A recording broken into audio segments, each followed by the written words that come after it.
இந்த வீடியோவுக்கான பதிவானது மிகவும் ஒரு பரபரப்பான பதிவு என்றே சொல்லலாம். பிரபல செய்தி தொகுப்பாளர் இன்னைக்கு வந்துட்டு பார்த்தீங்கன்னா, அவங்களோட கணவர் வந்துட்டு பார்த்தீங்கன்னா இப்போ இறந்து போயிருக்காங்க.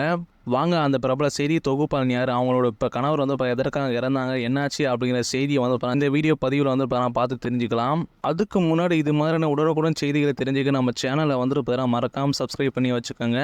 அது மட்டும் இல்லாமல் பெல் ஐக்கானை வந்து ஆளில் கொடுத்துருக்காங்க. அவங்க என்ன ஆச்சு அப்படிங்கிறது இந்த வீடியோவில் பார்த்து தெரிஞ்சுக்கலாம். கணவர் போனதுக்கப்புறம் பல வேதனைகளை பகிர்ந்து கொண்ட பல பிரபல செய்தி தொகுப்பாணி சௌமியா மணி பிரபல ஊடகங்களை வந்துட்டு தன்னுடைய விவரங்களை கொடுத்து ஒரு சில டார்ச்சர்களை அனுபவித்த பேட்டி கொடுத்துருக்க சௌமியா மணி அவங்க சொல்லியிருக்க ஒரு சில வேதனைகள் தான் நம்ம இந்த வீடியோவில் பார்க்க போகிறோம். நாளுக்கு நாள் வந்துட்டு செய்தி வாசிப்பாளர்கள் வந்துட்டு மக்கள் மனதில் ஒரு மிகப்பெரிய இடத்தை பிடிச்சிருக்கும் என்று சொல்லலாம். அந்த வகையில் வந்து ஒரு மிகப்பெரிய பிரபலமான செய்தி வாசிப்பாங்க அப்படின்னா அவங்க சோபா மணி என்று சொல்லலாம். ஆசிரியர், தொழில் முனைவர், பாஜக செயலாளர் அப்படின்னு பல திறமைகளை கொண்டு வந்து இவங்க வந்து வாழ்ந்துட்டு வராங்க.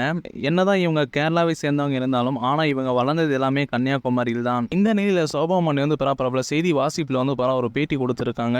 அதுல அவங்க தனக்கு நேர்ந்த பாலியல் தொல்லையை வந்து குறிப்பிட்டு சொல்லியிருக்காங்க. என்னுடைய கணவர் வந்து கடந்த 2019ஆம் ஆண்டு சிறுநீரக பாதிப்புலாம் வந்து மறைந்திருந்தாரு. தற்போது எங்களுக்கு 2 குழந்தைகள் இருக்குது. நான் அவர்களை வந்து வெளிநாட்டில் படிக்க வைத்துக் கொண்டிருக்கிறேன். மேலும் வந்து நான் வேலை செய்யும் இடத்துல வந்து என்னை 2வது திருமணம் செய்து கொள்ள வந்து ஒரு சிலர் வந்து என்னை கேட்டிருந்தாங்க. ஆனா எனக்கு 2வது திருமணம் செய்வதில் எந்த ஒரு விருப்பமும் இல்லை. காரணம் வந்து என்னுடைய குழந்தைகளை வந்து 2வது திருமணம் செய்யும் போது அவங்க வந்து தன்னுடைய குழந்தையா வந்து பார்த்துக்க மாட்டாங்க.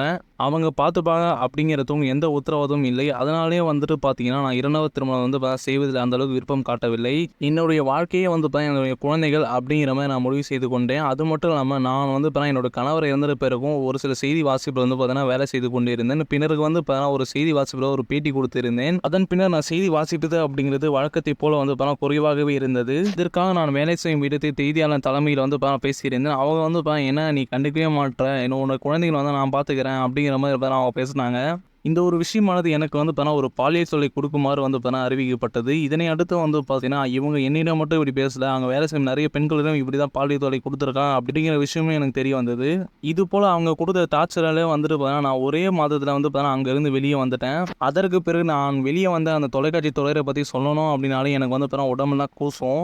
அந்த அளவுக்கு அருவருப்பான நபர்கள் வந்து அந்த இடத்துல இருந்தாங்க. மேலும் அதே இடத்துல என்னோட வேலை செய்யும் ஒரு நபருக்கு வந்துட்டு அகிலா கண்ணன் அவங்களுக்கு வந்துட்டு இந்த ஒரு பாலியல் டார்ச்சர் ஏற்பட்டிருக்கு. இதனை அடுத்து நான் காவல் நிலையத்தை இந்த ஒரு விஷயத்தை புகார் அளித்தேன்.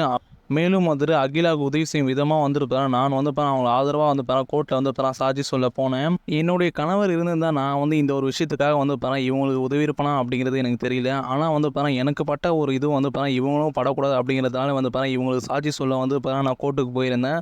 இந்த ஒரு விஷயத்தை வந்து பார்த்தீங்கன்னா இவங்க வந்து பிரபல செய்தி தொகுப்பாணி ஒரு பேட்டியில் வந்து சொல்லியிருந்தாங்க. எனக்கு கணவர் இல்லை, ஆனால் எனக்கு நடந்த மாதிரி வந்து யாருக்கும் திரும்ப நடந்துடக்கூடாது அப்படிங்கிறதுனால வந்து இந்த விஷயத்தை நான் பண்ணேன் அப்படிங்கிற மாதிரி இவங்க பேட்டியில் சொல்லியிருந்தாங்க.